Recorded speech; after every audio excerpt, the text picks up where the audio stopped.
राम राम दोस्तों। आज जैसा कि आप जानते हैं, अयोध्या में रामलला के मंदिर में रामलला विराजमान हो गए और प्राण प्रतिष्ठा समारोह भी हो गया। अब इसको राजनीति से जोड़कर देखा जा रहा है और सही भी है। कम से कम हम इतिहास के उस दौर से गुजर रहे हैं। वैसे तो धर्म और राजनीति हमेशा चोली दामन का साथ रहा है, पर जितना आज है शायद इतना पहले कभी नहीं था।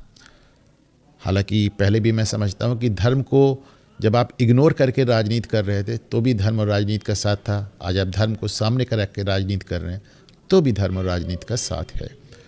तो इसमें एक सवाल ये उठता है कि आज किसने क्या खोया और क्या पाया। आपने देखा कि ये पूरा आज का जो समारोह था वो प्रधानमंत्री नरेंद्र मोदी के इर्द गिर्द घूमता रहा। 2014 से हम देख रहे हैं कि भारत में जो लोकसभा चुनाव हो रहे हैं ख़ास तौर से, उसमें प्रधानमंत्री नरेंद्र मोदी अपने आप में मुद्दा बन जाते हैं। कोई और मुद्दा नहीं होता है। बहुत ढेर सारे लोग मोदी के साथ और बहुत ढेर सारे लोग मोदी के खिलाफ नज़र आते हैं। जैसा मैं अक्सर कहता हूं कि अब लोकसभा चुनाव प्रधानमंत्री नरेंद्र मोदी पे एक तरह का जनमत संग्रह होकर रह गए और कोई ख़ास मुद्दा नज़र ही नहीं आता। तो जाहिर सी बात है, आज के समारोह से मोदी को राजनीतिक लाभ की उम्मीद है और शायद वो उनको मिलेगा भी।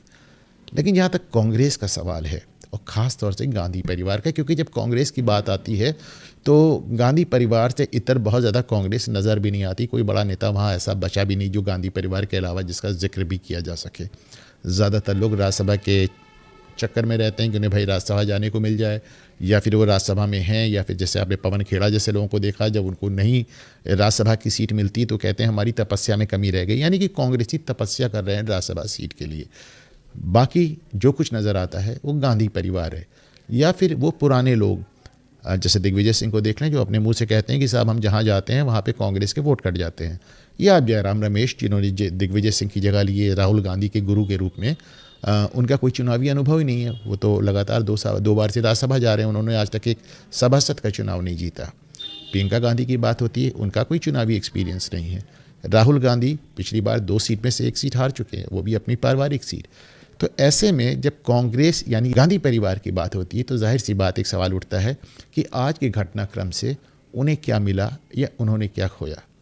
दोस्तों, मेरी अपनी राय में उन्होंने एक सुनहरा मौका गंवा दिया अपनी पुरानी सारी बातों को ख़त्म करने का, पुराने तमाम पापों को दफन करने का।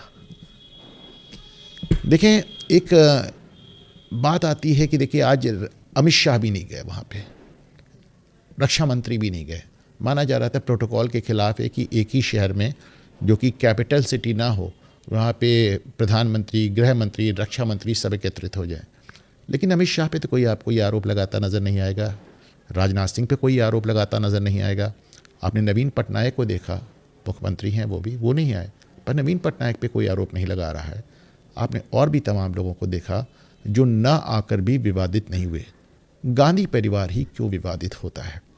अब देखें, मैं कुछ चीज़ें यहाँ पे डिस्कस करना चाह रहा हूँ। मैं इसमें लिंक्स भी दे दूँगा, आप देखेंगे वीडियो के नीचे। और ये कोई व्हाट्सएप ज्ञान नहीं है, ये एक बड़ी आप ज़रा से भी अगर इसको गूगल करेंगे, ढूंढेंगे तो आपको बहुत क्रेडिबल सोर्सेज, बहुत ही विश्वस्त जगह मिल जाएंगी जहाँ पे ये जानकारियाँ सामने आएंगी और आपको पता चलेगा कि प्रधानमंत्री जवाहरलाल नेहरू 1959 में, प्रधानमंत्री इंदिरा गांधी 1968 में, राजीव गांधी 1976 में और राहुल गांधी 2005 में अफ़गानिस्तान पे उसी बाबर की कब्र पे देखे गए थे जिस बाबर के लिए माना जाता है कि उसने राम मंदिर तोड़कर बाबरी मस्जिद बनाया।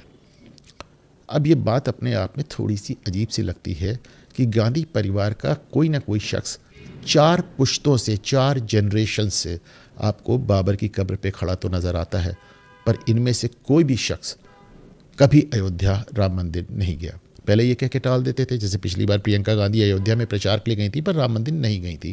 तो उनसे पूछा गया था, उन्होंने कहा था साहब मामला सब जुडिस यानी कि अदालत में चल रहा है और एक अदालती कार्रवाई के चलते मुझे लगता है वहाँ जाना उचित नहीं होगा।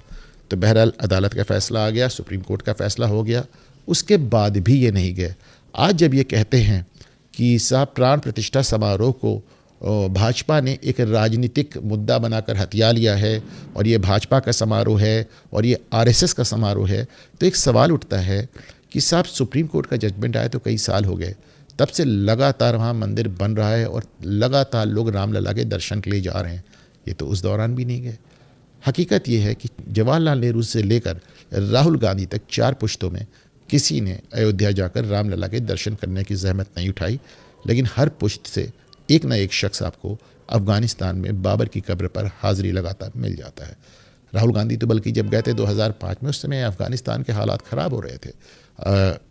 बहुत दिन बाद ओसामा बिन लादेन ने अपना वीडियो जारी किया था, धमकी दी थी। तालिबान फिर से जिसे कहना चाहिए स्ट्रॉन्ग हो गया था, उसने अमेरिका पर हमले शुरू कर दिए थे। जैसा कि आप जानते हैं 2006 आते आते तो बहुत बुरा हाल हो गया था। तो इतने ख़तरनाक हालात में भी राहुल गांधी आपको अफ़गानिस्तान जाके बाबर की कब्र पर खड़े नज़र आते हैं।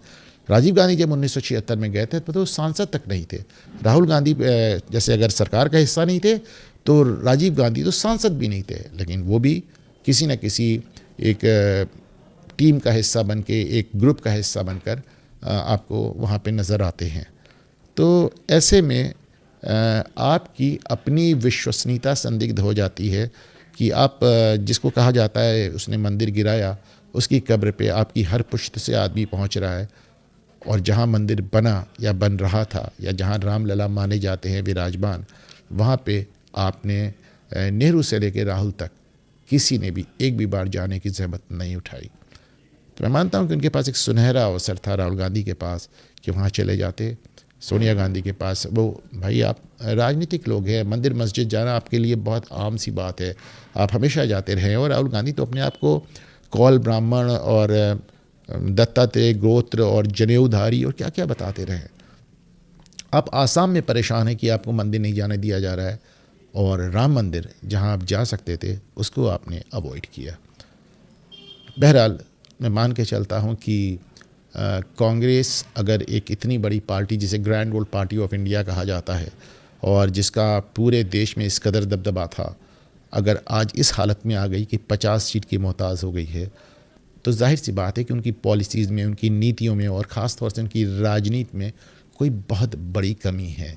वो जिस तरह के सेकुलरिज्म और जिस तरह की धर्मनिरपेक्षता आज की तारीख में देश में बेचना चाह रहे हैं, नेहरू के टाइम में तो चल गई, पर आज उसका चलना मुश्किल ही नहीं नामुमकिन है।